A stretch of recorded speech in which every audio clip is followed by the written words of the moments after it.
Hello and welcome to our fourth and sadly final week of Reruns, a series where we're learning biblical principles from some of our favorite television shows. It has been a blast around Cultivate Church all month long as we've been watching some of our favorite TV shows and learning some biblical principles. Today, we watched Home Improvement, Season 1, Episode 16, where Tim learns or rediscovers that it's Jill's birthday. And after 12 years of marriage, like many of us, it rolls around every year and he's still surprised. But he's discovered it's her birthday, he's got the date out of the way, and now he's trying to figure out what is the perfect gift to get his wife for his birthday. And like many of you, I know my wife is creative, she likes sort of quirky gifts, and she's pretty difficult to shop for.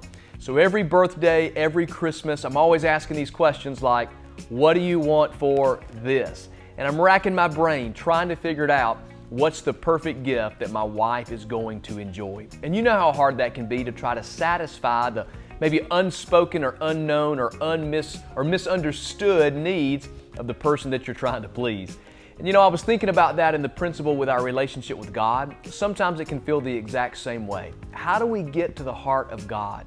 How do we know if we're pleasing Him? How do we know in our relationship with Him if we're really bringing Him the things that He's desiring?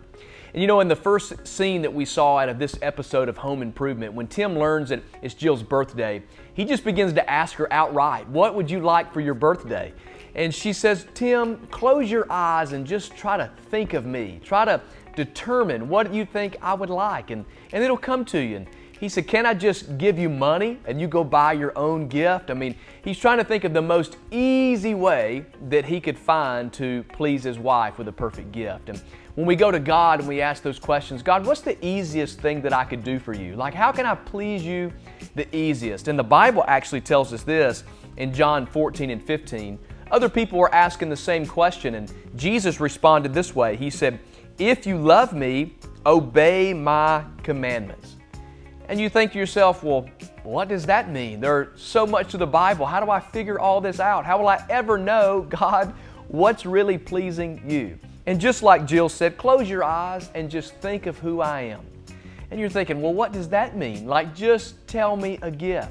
And then you ask Jesus, what do we do to please you? And He says, well, just obey my commands. Just do what pleases me.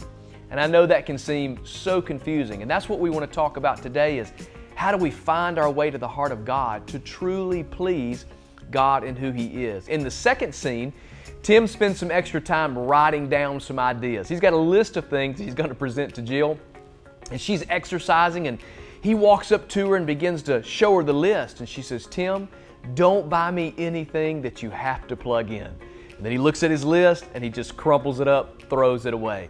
And as he's listening to his wife, she's talking about exercising. She's talking about getting older, wanting to take care of herself. And so Tim gets the bright idea that he's going to buy her a gym membership. Now, guys, I don't know a lot, but I can tell you this. Don't buy your wife a gym membership. Don't buy her a treadmill. Don't buy her anything that's got to do with exercising, because the truth is that's not what she really wants. And Tim finds this out because at breakfast, she walks downstairs the next day and he's going to present this gift to her. He's so excited. He said he's tuned into his wife. He knows exactly what she wants, and she makes this statement, I'm so sore, I'm never going to exercise again. And at that point, he steps back and says, I'm not going to give her this gift today. I've got to think of something else. And we try to think of the perfect thing to do the right thing when really Jesus said, if you love me, obey me. And I think the perfect picture of this comes out of an Old Testament story in 1 Samuel chapter 15, where it says this, Saul had been given some instructions in a day of battle, in war, to go out, conquer everything, and keep nothing for himself. And this is what Saul said. He said, I carried out the mission that God gave me. I brought back the king, but I destroyed everyone else. Then my troops, they brought in the best of the sheep, the goats, the cattle, the plunder, all to sacrifice to God. But Samuel replied, a wise man given voice in his life, said this. He said, what's more pleasing to the Lord? Your burnt offerings and sacrifices, or your obedience to His voice? Listen, obedience is better than sacrifices, and submission is better than offering the fat of rams. Samuel was trying to teach Saul, listen, I know in your heart you thought these were all great things to do. These were great gifts to bring to God. But what he really wanted from you more than anything was to tune into his heart and obey his commands. If you love me, just obey me. Just do the things that I love. Don't worry about all the things that you think is going to be great. Don't worry about the gifts that you think you have to do to overcomplicate the process. Just love me. Just know what it is and get my heart. And so Tim, in the third scene we see, he goes to the extreme lengths to try to find a perfect gift for Jill. He gave up on the gym membership and he goes to the department store. He goes shopping for his wife and he's in the women's department. Now, as you can imagine, it just unfolds in hilarity from here because Tim doesn't know the sizes to get Jill. He's thinking about his own waist size and he's comparing that to dress sizes, which we all know is not right. Al's with him and Al's trying to help. Al actually brings out the measuring tape to measure the dresses and the width of the dresses. It's all going wrong, but he's doing his best to try to find out what pleases his wife, even if he puts himself in an uncomfortable position.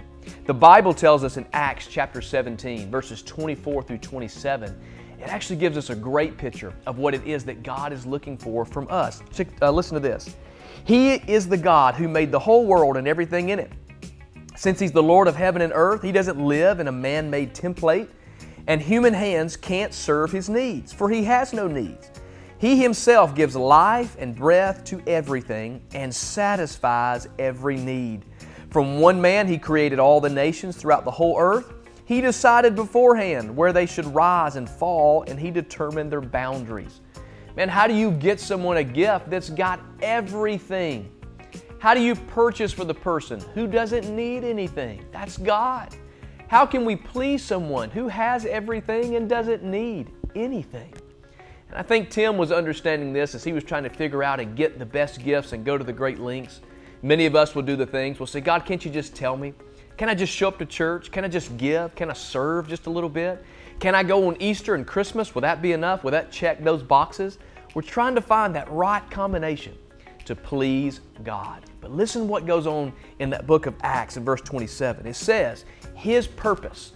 And that word purpose makes me lean in a little bit because it's about to give me some really important news. It's His reason for doing what He did. His purpose was for the nations to seek after God and perhaps feel their way toward Him and find Him, though He is not far from any of us.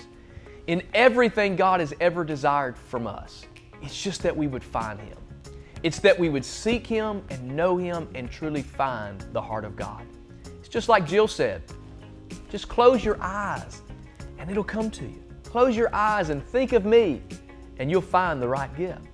And Tim's on this journey to figure this thing out. And that's what God wanted us, just to tune in to Him.